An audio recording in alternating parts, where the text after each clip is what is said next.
The movie begins with the exact same script as the original How to Train Your Dragon, as this film tries to make everything the same like the original, but it just obviously won't be as good. While Disney's live action is all about changing the original script to ruin our childhood. So in a world of dragons and Vikings, we're introduced to Hiccup and his daddy Stoic, who's the chief, as the actor that plays Stoic in the live action also plays Stoic in the animation. So we all know the story. Hiccup's a loser failure of a Viking, but he wants to be accepted, so he tries killing a dragon because killing dragons is everything in the Viking world. And when we meet the NPCs that play as the characters in Hiccup's age group, I totally thought it would be somewhat accurate to the original, but nope. Astrid don't even look like Astrid. The twins that were blonde are now the ginger. And Snotlout, who at least looked beefy and gave off bully vibes in the original, now has the height of a leprechaun and looks like he has yet to hit puberty. And well, as for Fish Legs, at least they got the size of him right. So they're meant to be Hiccup's bullies, but how? The actor that plays Hiccup mogs them in every way, and these characters look like they get bullied, but I'm supposed to believe they're the bullies? What the hell? And when we're introduced to Garba, the live action goes scene for scene for the exact same dialogue as the original, and that's when I realized live actions are just a lose-lose situation. Because let's say you change the live action from the original like Disney did. For example, Lilo and Stitch live action. We liked from the original the Ugly Duckling story. They didn't even add that in. So if you change it from the original, yes, it's going to be unpredictable, and it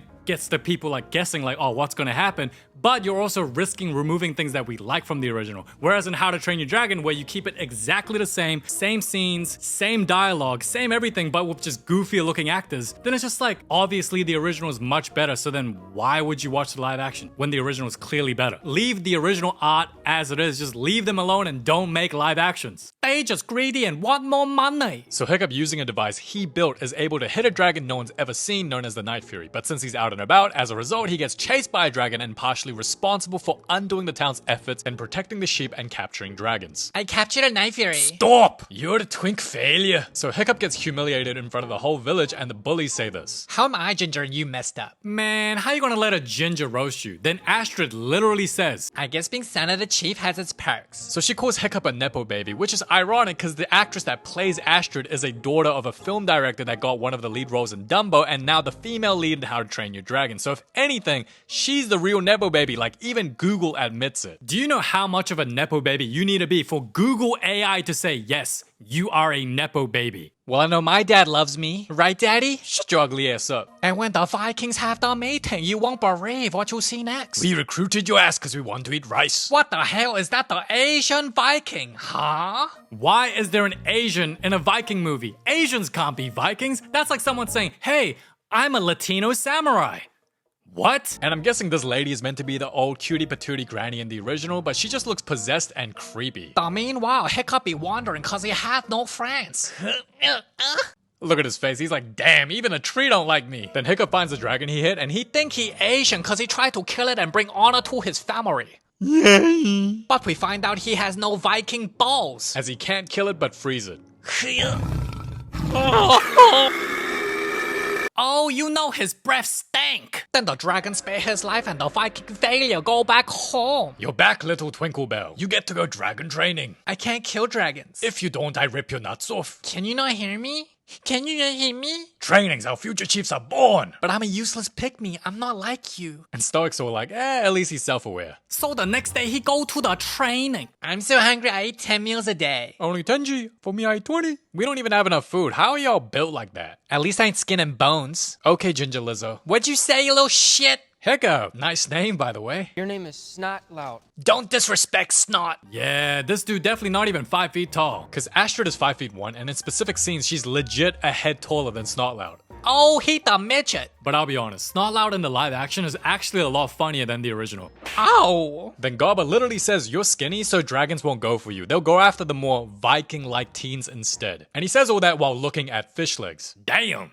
Did he just call him fat? Yeah. KFC, his finger looking good. Will you shut up? Then the dragon pour up and smoke ginger twins, big boy and brunette leprechaun. And Hiccup is told by Garba that dragons always go for the kill. You the C- failure. And later when Hiccup finds out the Night Fury is stuck at a specific place because he got injured and lost a tail fin, Hiccup's like, you want some fish and chips, G? I'll give you some for $2 cuz. Yeah, bro. Oh.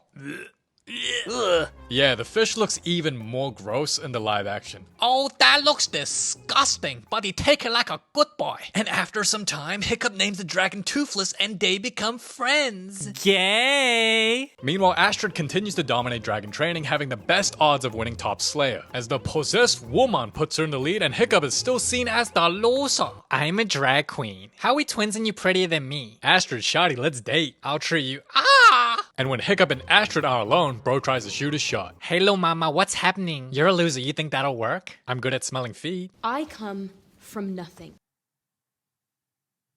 Really? Don't get me wrong, I know it's acting, but was she really the best person to say that line? Was she really? You know, that's like if Adolf was casted to play as a survivor of the Holocaust. It's like, yeah, it's acting, but like, him? Really? Cause she does this whole rant like, I work for everything I have, you privileged son of a chief. You will never understand. it's like, girl, You are the Nepo of Nepo babies. But Hiccup act like the pick me. you're the kid my dad always wanted, instead he got all this. Boy, get off my dick. And later when Hiccup feeds Toothless, he finds out dragons don't like eels and is able to somewhat fix Toothless's missing tail fin, but the dragon still can't fly on its own. And during training, when Fishlegs receives Natural gas. Hiccup uses the knowledge he learns from Toothless and brings an eel to scare the dragons away. What the helly? Yeah, I'm a witch, bitches. I don't know, is it just me or the idea of having an eel in your clothes for hours and hours just gross? The dragon went away because he Probably smell like a shit. Then we see scenes like this where in the original it is clearly grass, but in the live action Hiccup uses dandelions to stop the dragons and earn more points from the possessed Voodoo lady. You really a witch? Yo, she might actually be my favorite character in the film. Just look at her trying to be intimidating. Her face so funny. You got chips? So Hiccup pretty much uses Toothless like he a test subject so that during training he impresses everyone, which results in him getting super popular, and it pisses Astrid off. She's like, That attention belongs to me, not him. and I can't show you the full audio because of copyright, but even in scenes when the little dragon bites Tough Nut, the voice acting is just absolute ass. Like, bro didn't make any noise or didn't even scream when he got bit. And it just makes you realize you took the voice acting in the original for granted. Zaddy, can you give me tummy rubs now that you're back? I miss you. Oh, he left for the milk. And when Hiccup's dad gets told the news his son ain't a failure, bro's like, what do you mean he's not a failure? Of course he is. Oh, his dad is his #1 hater. Bro, having parents that like hate on you or don't even believe in you is just genuinely the worst. The Hiccup learned how to ride a dragon. Yeah. And his dad switch up on him. I almost gave up on you. Nah, you definitely gave up on him. The gaslighting is crazy. You are the hater, sir. Then Stoic gives his son his wife's titty helmet, and when Astrid thinks she can get Top Slayer, Hiccup beats her to it. No.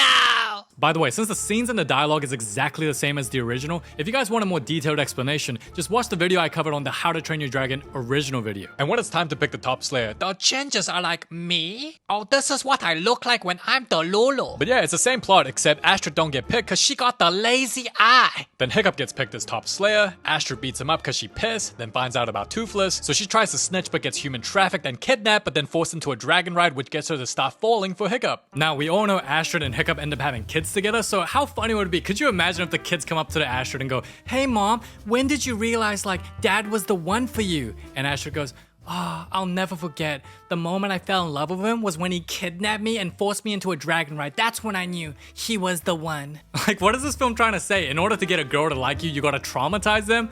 I don't think that's a good message. Anyway, they find the dragon nest and meet a dinosaur-looking ass alpha dragon that's their queen. And the biggest difference I noticed from the original and the live action is that when it comes to the dragons in the original, you can see the dragon's emotions from their expressions, which was the point of the film, is that they have feelings like humans. Whereas in the live action, every dragon except Toothless just looked expressionless because they look like actual dragons, so you can't tell what these dragons are feeling or if they even have emotions. You can't see it. Oh, and for this scene, if you slow it down, the dragon definitely hits some civilians, so that means they're dead, right? But objectively, because the dragons do look realistic, if you like dragons in general, the fight scenes do go hard and they are enjoyable to watch. Anyway, we all know the story. Toothless gets captured because he wanted to save Hiccup, then Stoic disowns his son for having a dragon emotionally connected to him rather than killing it. But honestly, if I found out my son was riding dragons and could also emotionally connect with them and some way can get dragons to do what he wants, I'd be so impressed. Like, damn, like, you go, bruh. So the Vikings use Toothless to find the dragon's nest while Hiccup converts his ex-bullies into the vegan dragon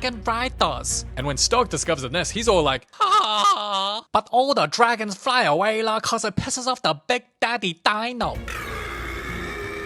And I will say the good parts about this film is that the fight scenes definitely feel a lot different than the original, even though they do the exact same thing. And I'm sure if you've never seen any of the How to Train Your Dragon films, this would have been pretty entertaining since the plot itself is safe because it's the exact same as the original. And in the end, Hiccup defeats Big Dino with Toothless but loses a leg in the process and wakes up to find everyone riding dragons. Or should I say, using the dragons to do whatever the humans want. Yeah, ow! That's for scaring me for riding dragons. But we find out she wants to ride his Crouching Tiger hidden dragon. So this is why live actions will never be better than the original, alright? In order to create a live action, you're gonna cast people that look like the characters in the movie, right? So your casting pool is gonna be really small. And in that really small casting pool, to find an actor that looks like the character but can also really act well is even more limited. So let's say you find it.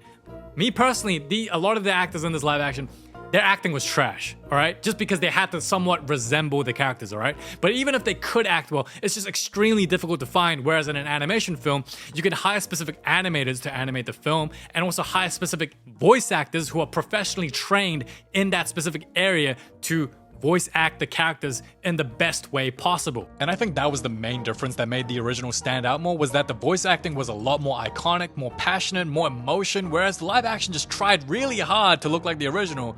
Well, they didn't try that hard. But the acting itself was just ass, and since they pretty much copied it scene for scene, everything was predictable because you knew what was gonna happen next. Which is why this video is a lot shorter than usual, because the live action is literally the same as the original, and I already covered How to Train Your Dragon and wouldn't want to bore you by saying the exact same thing. And I'm definitely not saying remakes should be changed, because we definitely know how that goes down with examples like Snow White and Lilo and Stitch live action. So if anything, my main takeaway is leave our childhood movies alone. Stop making live actions and leave the original art just the way it is. Like these days, it feels like every good animation film is just gonna turn into a live action. Like what's next? Live action Toy Story? Live action Zootopia? Just leave them alone. But yeah, if you watch this film or you just want to share your thoughts on live actions as a whole, feel free to comment your thoughts down below.